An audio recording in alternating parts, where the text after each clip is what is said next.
आपके अपने channel the exam point Bihar में स्वागत है। देखिए सीटेट में जो बार बार मधुमक्खी और खेजड़ी गांव से संबंधित क्वेश्चन पूछता है उसके बारे में मैं चैप्टर वाइज डिस्कशन लेकर आया हूं और साथ में क्वेश्चन भी है, तो आप लोग देखिए ध्यान से। और इस बार जो सीटेट है उसमें आपको जरूर मधुमक्खी और खेजड़ी गांव से संबंधित क्वेश्चन पूछेगा। सीटेट हमेशा मधुमक्खी और खेजड़ी गांव से संबंधित क्वेश्चन पूछता है। आप लोग इस चैप्टर को ध्यान से देखिए और समझिए और आप जो है कंफर्म नंबर सीटेट में लाइए। देखिए पहले हम खेजड़ी गांव के बारे में बात करते हैं। खेजड़ी गांव से संबंधित ये खेजड़ी गांव जो है राजस्थान में है और यहाँ जो होती है खेजड़ी का एक पेड़ होता है, उससे संबंधित क्वेश्चन आता है। तो आइए देखते हैं खेजड़ी से संबंधित क्वेश्चन। देखिए पहला क्वेश्चन दिया हुआ है कि अमृता कहाँ रहती थी। देखिए अमृता कहाँ रहती थी इसके बारे में क्वेश्चन है। तो क्वेश्चन दिया हुआ है, इसका आंसर खेजड़ी गांव में। तो खेजड़ी गांव जो है कहाँ पे है, तो खेजड़ी गांव आपको राजस्थान में है। ये बेसिक हो गया। और चलिए अगला देखते हैं। देखिए खेजड़ी में 300 साल पहले घर किस प्रकार से बनाए जाते थे। देखिए राजस्थान जो होता है मरुस्थल इलाका होता है, वहाँ जो है खेजड़ी गांव है और वो 300 साल पहले का इसमें एनसीईआरटी में एक चैप्टर दिया हुआ है, उसी के बारे में बताया गया है। और जितना भी सीटेट क्वेश्चन पूछता है वो एनसीईआरटी से ही संबंधित पूछता है। ये 4 क्लास के एनसीईआरटी से क्वेश्चन है। तो खेजड़ी गांव से आपको हमेशा क्वेश्चन पूछेगा। तो दिया हुआ है खेजड़ी में 300 साल पहले घर किस प्रकार से बनाए जाते थे, तो दिया हुआ है लकड़ी से। इसके बाद दिया हुआ है खेजड़ी में कौन लोग रहते थे। तो देखिए ये एक समुदाय से संबंधित प्रश्न है, खेजड़ी में कौन लोग रहते थे। तो यहाँ पर दिया हुआ है कि बिश्नोई समाज से खेजड़ी में गांव में रहते थे। और खेजड़ी का जो है पेड़ से संबंधित आपको क्वेश्चन है। देखिए खेजड़ी के बारे में एक और क्वेश्चन है कि खेजड़ी जो है मरुस्थल इलाका में है और वहाँ जो होता है पेड़ जो होता है बहुत ही छायादार होता है और वह पेड़ जो होता है उसका जो है जड़ जो होता है बहुत अंदर तक जाता है, यानी कि ज़मीन के बहुत नीचे तक जाता है और बहुत ही छायादार होता है। गर्मी के दिन में ठंडक प्रदान करता है। तो दिया हुआ है कि कम पानी में जीवित रहने वाला पेड़, यानी कि अगर मरुस्थल एरिया है तो वहाँ पर पानी तो कम मिलेगा, तो कम पानी में जो है कौन सा पेड़ होगा, तो खेजड़ी का पेड़। इससे संबंधित क्वेश्चन रहेगा। तो कम पानी में जीवित रहने वाला पेड़, तो ये हो गया आपको खेजड़ी का पेड़।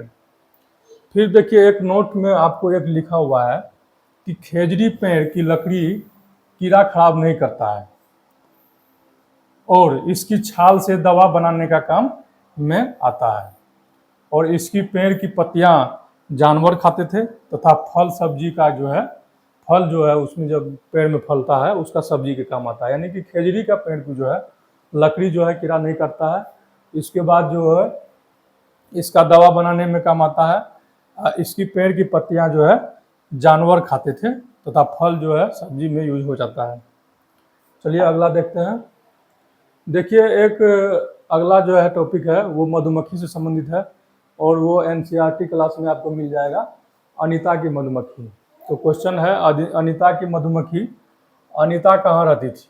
अनीता जो है बेचाहा गाँव है और ये बेचाहा गाँव कहाँ है, तो मुजफ्फरपुर जिला में पड़ता है।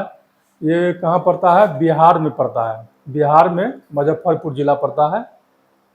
इसी के बारे में दिया हुआ है। यहाँ पर जो है मधुमक्खी जो है उगाया जाता है, उससे शहद निकाला जाता है। इसी से संबंधित एनसीईआरटी बार बार क्वेश्चन पूछता है। तो आप लोगों को ध्यान में रखना पड़ेगा कि मधुमक्खी से किस टाइप का प्रश्न पूछता है और उसको दिमाग में एक एक टॉपिक ध्यान में रखना पड़ेगा। इससे आपको जो है क्वेश्चन बहुत उलझाएगा। अगर आप दिमाग में नहीं रखिएगा तो आपको कोई भी ऑप्शन में मधुमक्खी से संबंधित आपको 4 ऑप्शन मिलेगा, आपको फंसा लेगा। इसलिए आप एक एक लाइन शब्द जो है आप लोग ध्यान में रखिएगा मधुमक्खी से संबंधित। ये हमेशा बहुत ही वीवीआई है, यानी कि जितना भी एनसीईआरटी का है आपको वीवीआई ही मिलेगा। जितना भी हम बता रहे हैं आपको वीवीआई ही मिलेगा। देखिए अनीता की मधुमक्खी, आपको जो है चैप्टर भी याद करना पड़ेगा कि अनीता की मधुमक्खी एक लेसन है, चैप्टर है, तो उसके बारे में भी आपको पूछ सकता है। एनसीईआरटी जितना शब्द यूज किया है उसके आपको एक एक शब्द को कंठस्थ करना पड़ेगा, आपको दिमाग में उतारना पड़ेगा। अगर नहीं उतारिएगा तो आपको जो है 1 नंबर छूट सकता है। देखिए अनीता की कहानी जो है, अनीता कहाँ रहती थी, तो बेचाहा गाँव। बेचाहा गाँव कहाँ है, तो ये मुजफ्फरपुर जिला में पड़ता है। किस राज्य में पड़ता है, तो ये बिहार में पड़ता है। तो देखिए बेचाहा गाँव कहाँ है, देखिए बेचारा गाँव कहाँ है, इसका क्वेश्चन दे दिया है, बिहार के मुजफ्फरपुर जिला में पड़ता है। देखिए फिर अगला क्वेश्चन दिया हुआ है, मधुमक्खी के छत्ते में अंडे कौन देते हैं। देखिए ये बहुत ही वीवीआई क्वेश्चन है, एकदम वीवीआई है। मधुमक्खी के छत्ते में अंडे कौन देते हैं, तो इसको आप दिमाग में कंठस्थ कर लीजिए, दिमाग में उतार लीजिए, नहीं तो आपको एक क्वेश्चन से हाथ धोना पड़ेगा। ये जो होता है रानी मधुमक्खी होता है, ये अंडे देते हैं। चलिए अगला देखते हैं। देखिए नोट में हम यहाँ पर लिख भी दिए हैं आपको, छत्ते में नर मधुमक्खियाँ बहुत कम होती है, बाकी मधुमक्खियाँ काम करने वाली होती है, यहाँ पर दिया हुआ है। देखिए अगला जो दिया हुआ है लीची के बारे में, मुजफ्फरपुर में लीची बहुत होता है, आप यहाँ से लीची आप सुने भी होंगे। तो लीची के बारे में आपको यहाँ पे एनसीईआरटी बुक में दिया हुआ है, इसी चैप्टर में दिया हुआ है अनीता के मधुमक्खी में। लीची के फूल कौन से माह खिलते हैं, तो ये फरवरी में खिल जाते हैं। चलिए अगला दिया हुआ है, मधुमक्खी अंडे कब देती है। मधुमक्खी जो है अक्टूबर से दिसंबर तक में ये अंडे देने लगती है, अक्टूबर से शुरू होता है और दिसंबर तक स्टार्ट रहता है। चलिए देखिए क्वेश्चन दिया हुआ है, मधुमक्खी शहद किससे बनाती है। दिया हुआ है परागकण से, पुष्पों के मकरंद से, पत्तियों से, पानी से, इसी टाइप का आपको क्वेश्चन आएगा और ऑप्शन भी इसी टाइप से रहेगा। देखिए मधुमक्खी शहद किससे बनाती है, परागकण से, पुष्पों के मकरंद से, पत्तियों से, पानी से, तो इसका ऑप्शन हो जाएगा बी नंबर, पुष्पों के मकरंद से। चलिए क्वेश्चन दिया हुआ है कि एक मधुमक्खी परिवार में सबसे बड़ी मधुमक्खी कौन होती है। यानी कि एक मधुमक्खी का जो परिवार होता है, एक छाता लगाता है पेड़ में या कहीं छत के दीवार के नीचे में, यानी कि ठंडा जगह में लगाता है, तो आपको उसमें दिया हुआ है कि एक मधुमक्खी परिवार में सबसे बड़ी मधुमक्खी कौन होती है।